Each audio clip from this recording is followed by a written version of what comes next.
Assalamualaikum warahmatullahi wabarakatuh. Baiklah, kita akan belajar teks laporan hasil pengamatan. Nah, kalian pernah mengamati lingkungan kalian tidak? Atau kalian pernah mengamati televisi? Ada berita, ada si unyil, ada juga tentang hewan, ada tumbuhan di televisi. Nah, itu berarti kalian sudah mengamati lingkungan sekitar kalian, mengamati di televisi. Misal kalian mengamati sebuah kebun, mengamati halaman rumah, itu merupakan sebuah pengamatan. Nah, sekarang kita akan belajar teksnya, teks laporan hasil pengamatan. Di sini tujuan pembelajaran kita itu kalian harus mampu menuliskan ide pokok berdasarkan teks laporan hasil pengamatan yang didengar dan dibaca. Nah, laporan hasil pengamatan itu seperti yang Umi jelaskan tadi, teks yang melaporkan sesuatu hal berupa hasil dari pengamatan. Nah, strukturnya itu ada dua, ada pernyataan umum, itu biasanya paragraf pertama, dan laporan yang dilaporkan. Hal yang dilaporkan ya, itu paragraf kedua, ketiga, dan seterusnya ya.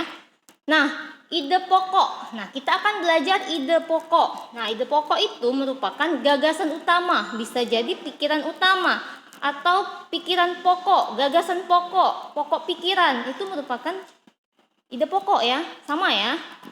Sama-sama ide pokok. Kalau ditanya ide pokok atau gagasan utama, jangan kalian bingung, sama aja ya. Nah, cara menentukan ide pokok ini banyak caranya. Nah, yang biasanya diambil itu cara yang pertama, ambil langsung dari kalimat utama. Nah, dari kalimat utama itu bisa kalian ambil langsung, jadikan ide pokok, bisa. Nah, bisa juga kalian mengurangi kata dalam kalimat utama. Misal kata-katanya terlalu panjang, kalian singkat menjadi pendek, bisa ya. Atau membalik atau menyimpulkan kalimat utama. Dibalik aja kalimat utamanya atau disimpulkan oleh kalian.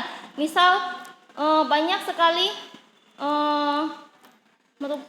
ciri-ciri dari tumbuhan yang ada di lingkungan hidup.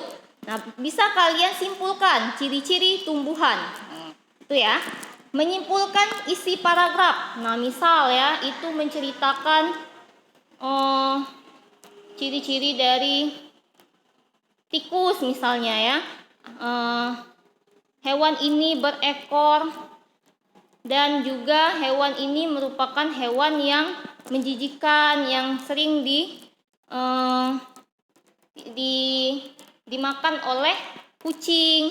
Hewan ini merupakan hewan yang suka ada di tempat-tempat yang kotor misalnya.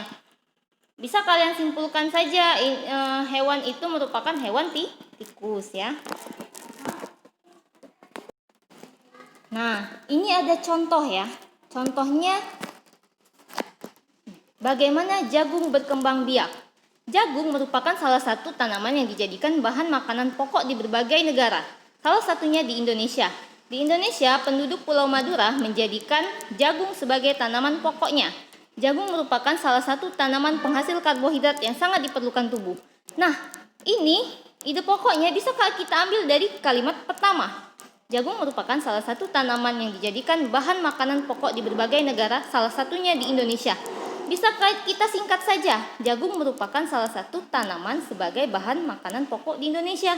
Nah, itu bisa jadi langkah yang kita ambil ya.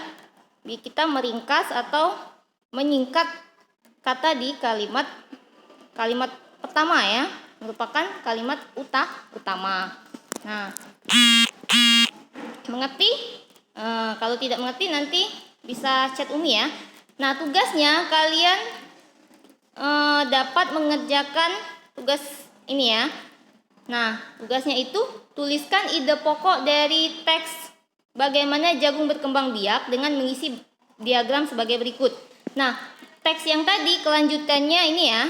Nah, ini kelanjutan dari teks yang tadi ya. Yang tadi Umi contohkan yang paragraf pertama, sekarang kalian buat paragraf kedua, ketiga, keempat, dan kelimanya ya.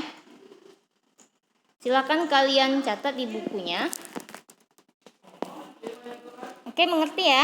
Nah, ini kalian lengkapi ide pokok dalam diagram berikut. Kalian tulis di buku latihan kalian. Buat diagramnya, kalian lengkapi paragraf 1, 2, 3, 4, 5. Terima kasih ya. Sekian dari Umi. Wassalamualaikum warahmatullahi wabarakatuh.